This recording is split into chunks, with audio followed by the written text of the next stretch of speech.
Lovage is one of those plants that quietly existed for centuries, did its job perfectly, and then somehow got pushed out of the spotlight. If celery had a louder, older, more intense ancestor, lovage would be it. Stronger aroma, deeper flavor, taller growth, and a personality that refuses to be ignored. Scientifically known as levisticum officinale, lovage belongs to the Apiaceae family, the same family as celery, parsley, carrots, fennel, and dill. But unlike most herbs people sprinkle lightly, lovage shows up heavy. This is not a background plant. This is a statement. Lovage is native to southern Europe and parts of Western Asia. Long before modern supermarkets existed, it was cultivated in monastery gardens, rural farms, and home plots. Medieval Europeans valued it not just for food, but for health, digestion, and even symbolic protection. In some regions, lovage was believed to ward off evil spirits and negative energy.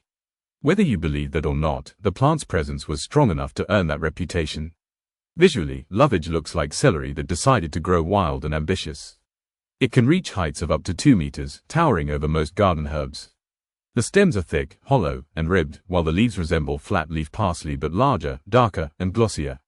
In summer, lovage produces yellow-green umbrella-shaped flowers, typical of the Apiaceae family, which later develop into aromatic seeds.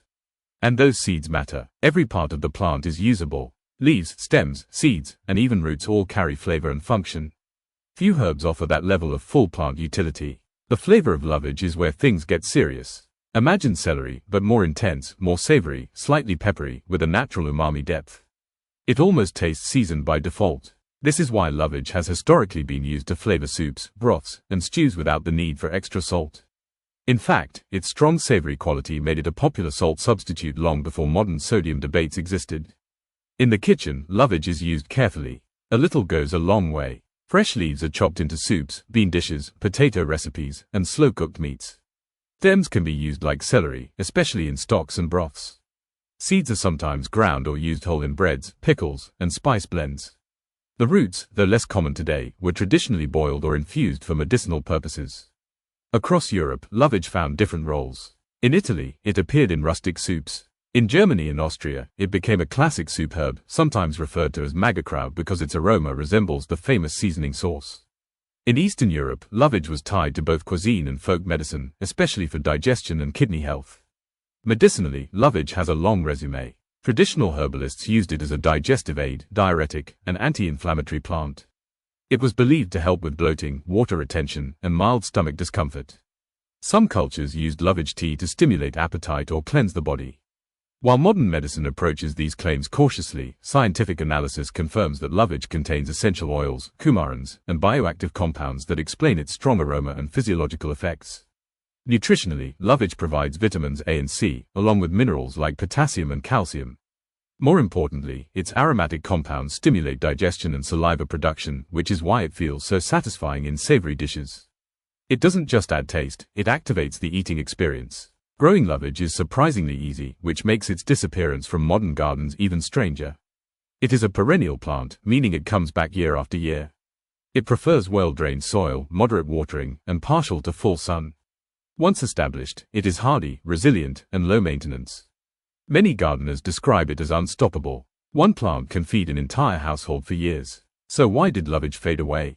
Part of the answer lies in industrial agriculture. Lovage is intense, irregular, and not supermarket friendly. It grows tall, spreads wide, and doesn't fit neatly into plastic packaging.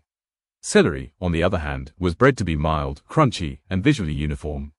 As food systems shifted toward mass production and standardized flavors, lovage became too much. Another reason is modern taste conditioning. Many people today prefer subtle flavors that don't dominate a dish. Lovage doesn't whisper, it speaks clearly. In a world of processed foods and controlled flavor profiles, lovage feels wild and old-fashioned. But trends are changing. Chefs, foragers, and food historians are rediscovering forgotten plants like lovage. Farm-to-table cooking, heritage vegetables, and plant-based diets have brought attention back to strong, character-driven ingredients. Lovage fits perfectly into this movement. It offers depth without artificial additives. It provides flavor without excess salt. It reconnects modern cooking to ancient practices. Lovage is also culturally fascinating. It sits at the intersection of food, medicine, and folklore. It reminds us that plants were once trusted companions, not just ingredients.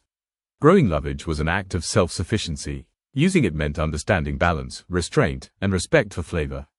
In today's kitchens, lovage has potential far beyond tradition. It can be blended into pestos, infused into oils, used in vegan broths, or dried into seasoning powders. It pairs beautifully with lentils, mushrooms, potatoes, eggs, and grains. It shines in slow cooking and rewards patience. Lovage is not trendy. It doesn't chase attention. It simply exists, powerful and reliable, waiting for people to notice again. And maybe that's the real lesson here. Not everything valuable is loud in the modern world. Some things were perfected centuries ago and don't need reinvention. They just need recognition. Lovage isn't a forgotten herb because it failed. It was forgotten because it didn't compromise. And now, as food culture circles back toward authenticity, depth, and history, lovage is exactly the kind of plant that deserves a second life.